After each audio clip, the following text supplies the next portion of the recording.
कल बहुत जोर शोर से भ्रष्टाचार का मामला उठाया गया। भ्रष्टाचार जीरो टॉलरेंस की बात कही जा रही है। मध्य प्रदेश में भी प्रधानमंत्री जी सीना ठोक के बोले कि एक भी भ्रष्टाचारी को नहीं छोड़ूंगा। तो हम लोग सोच रहे थे कि कोई भ्रष्टाचारी अब देश में बचेगा नहीं, लेकिन ठीक 8 दिन बाद जिन लोगों के खिलाफ भ्रष्टाचार के आरोप थे, महाराष्ट्र में सब लोग पाला बदले और सारे के सारे मंत्री बन गए। चाहे अजीत पवार की बात करें, प्रफुल्ल पटेल की बात करें, छगन भुजबल, हसन मुशर्रफ, इन पे बहुत गंभीर आरोप लगाया था और सबको बुला लिए। प्रफुल्ल पटेल अब तो सांसद है तो केंद्र में बनेंगे, लेकिन उनको सबके खिलाफ जो आरोप लगा रहे थे अब वो गंगा जल से धुल गए और सब लोग मंत्री बन गए।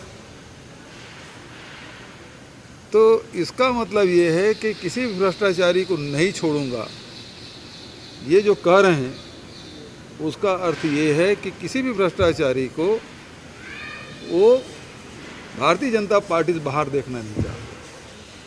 सब भारतीय जनता पार्टी में आ जाओ, चाहे वो शुभेंदु अधिकारी हो, चाहे हेमंता बिश्व शर्मा हो, चाहे नारायण राणे हो, चाहे और कोई नेता हो, यशवंत यादव हो, एक नाथ शिंदे की बात करो, और इनको भ्रष्टाचार नहीं दिखाई देता जो उनके पार्टी के हैं। बीएस येदियुरप्पा पे खनन घोटाला का आरोप लगा, बेल्लारी में रेड्डी बंधु, उसको भी खनन घोटाला, शिवराज सिंह चौहान व्यापम घोटाला। क्या हुआ भाई? आदेश हुआ था सीबीआई जांच कराओ, क्या की सीबीआई? रमेश पोखरियाल, रमन सिंह, हमारे 15 साल के मुख्यमंत्री जो कहते थे कि 1 साल कमीशन खोरी बंद कर दो, 15 साल फिर राज करोगे, यही कहा था ना उन्होंने। रमन सिंह के खिलाफ कितने आरोप? नान घोटाला हुआ, चीट फंड घोटाला हुआ, पनामा पेपर लीक हुआ। 2008 में उनकी संपत्ति 1 करोड़ थी, 18 आते आते 15 करोड़ हो गया, 15 गुना बढ़ गया। कोई धंधा नहीं, न वो करते न उसके बेटे, लेकिन 15 करोड़ कहाँ से आ गया? 15 करोड़ संपत्ति कैसे हो गया? और ही उत्तराखंड के गढ़मुक्तेश्वर में करोड़ों का रिसॉर्ट बना है, किसका है भाई? क्यों जांच नहीं करते? तो ईडी का दुरुपयोग है, आईटी का दुरुपयोग है केवल विपक्षियों के, और मार मार के पीट पीट के लिखवाया जा रहा है कि इसका नाम लो, उसका नाम लो, नहीं तो या तो तुम गवाह बन जाओ, नहीं तो जेल का रास्ता है। दबाव डाल डाल के लिखवाया जा रहा है कि तुम स्वीकार करो। यही हाल पूरे देश भर में। ये इनका भ्रष्टाचार का आलम है। भ्रष्टाचार को इनकी कोई तकलीफ नहीं है, नहीं तो ये जवाब देते राहुल जी का। राहुल जी ने केवल यही पूछा था ना लोकसभा में कि आपके और अडानी जी के रिश्ते क्या हैं। फोटो दिखाया उन्होंने, उनकी सदस्यता समाप्त हो गई, बंगले खाली करा लिए गए।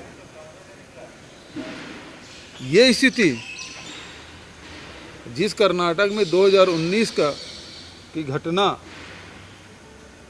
जिस जगह में वो भाषण दिए थे, अभी जो चुनाव हुआ भारतीय जनता पार्टी वहाँ भी हार गई, कर्नाटक हार गए। तो भ्रष्टाचार केवल भारतीय जनता पार्टी के लोग करें, दूसरे लोग ना करें, और यदि कोई है तो भारतीय जनता पार्टी में आ जाए, सब ठीक हो जाएगा। ये उनका उद्देश्य और विपक्ष के लोगों को बदनाम करने के लिए। एक पैसा छत्तीसगढ़ के लिए नहीं दिया गया, केवल चुनावी भाषण करके चले गए। ये स्थिति इनकी रही है। जांच कराएं ना भाई, चिट फंड कंपनी में हजारों करोड़ रुपए गरीब लोगों का पैसा गया है। बड़ी गरीब की बड़ी चिंता है। तो चिट फंड कंपनी पूरे देश में है, क्यों उसकी जांच नहीं कराते? गरीबों को पैसा क्यों नहीं देते? तो भ्रष्टाचार के आकंठ में भारतीय जनता पार्टी के लोग डूबे हैं। एक एक नेता का नाम बताया जा सकता है, लेकिन नान घोटाले की जांच के लिए तत्कालीन जो नेता प्रतिपक्ष है वो कोर्ट जाते हैं, PIL लगाते हैं, जिसकी सुनवाई नहीं हो रही। क्यों जांच नहीं हो रही भाई? आप रोकने के लिए PIL लगा रहे हो। तो भ्रष्टाचार के आकंठ में डूबे लोग दूसरे पे उंगली उठा रहे हैं। यहाँ बोलते हैं सेंट घोटाला हुआ। अरे रमन सिंह के राज में 10 करोड़ रुपए रॉयल्टी मिलती थी, आज 100 करोड़ रुपए मिल रहा है।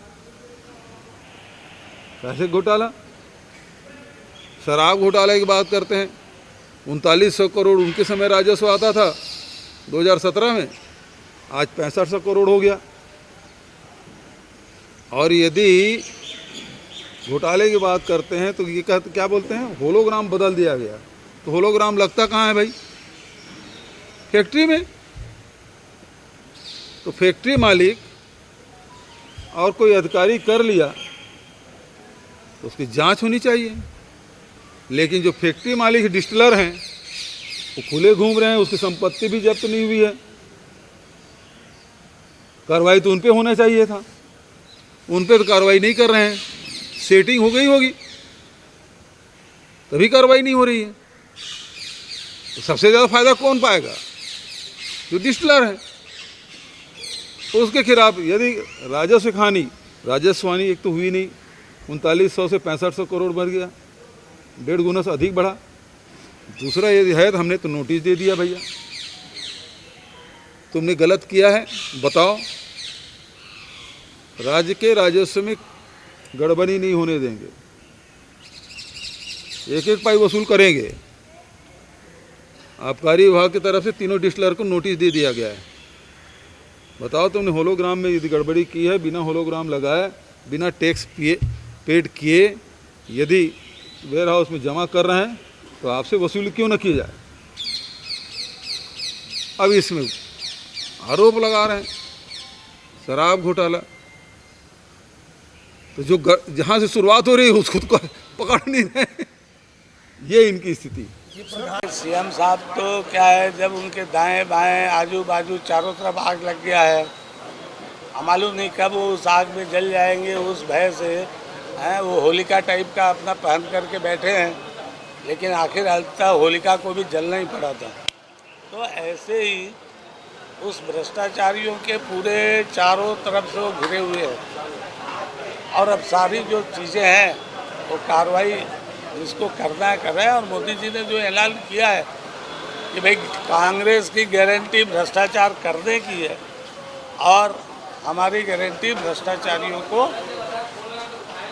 ठीक करने की है। आपको क्या लगता है कर्नाटक चुनाव के बाद में भ्रष्टाचार का जहाँ तक भाजपा का है, भाजपा शुरू से जीरो टॉलरेंस की ओर रही है।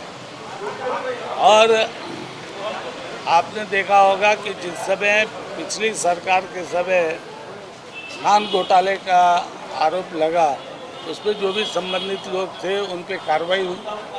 और इस सरकार ने जो इसके ऊपर कार्रवाई हुई उसी को अपने सरकार का सरताज बना करके पूरा अभी तक कार्य किया है। तो कांग्रेस और भ्रष्टाचार एक दूसरे के पर्याय है। जैसे एक ऐसे वातावरण में किसी जीव का विकास होता है, वैसे ही कांग्रेस का भ्रष्टाचार के ही वातावरण में विकास हुआ है। उसका पालन पोषण और उसका जितना उत्कर्ष होगा, भ्रष्टाचार जितना बढ़ेगा उतना उत्कर्ष होगा। सीएम कह रहे हैं कि कलेक्टर ऐसा है कि भूपेश बघेल जी पहले तो ये तय कर लें कि वो छत्तीसगढ़ के मुख्यमंत्री हैं कि देश के प्रधानमंत्री हैं कि राष्ट्रीय नेता हैं। अगर उनको हर विषय में प्रतिक्रिया व्यक्त करना है तो वो सोनिया जी से बोलकर और मुख्यमंत्री पद से हट जाए और राष्ट्रीय प्रवक्ता बन जाए। अब मुझे लगता है कि कांग्रेस में कोई राष्ट्रीय नेता बचे नहीं हैं, खाली भूपेश बघेल जी बचे हैं जो हर राष्ट्रीय विषयों पर बोलते हैं। अरे अपने छत्तीसगढ़ को तो संभाल लो। और अभी मुख्यमंत्री जी इतने ताकतवर या शक्तिशाली नहीं हुए हैं कि प्रधानमंत्री जी के ऊपर में कमेंट्स करें। ये जरा उनको अपने आप को समझ लेना चाहिए। एक धान खरीदी का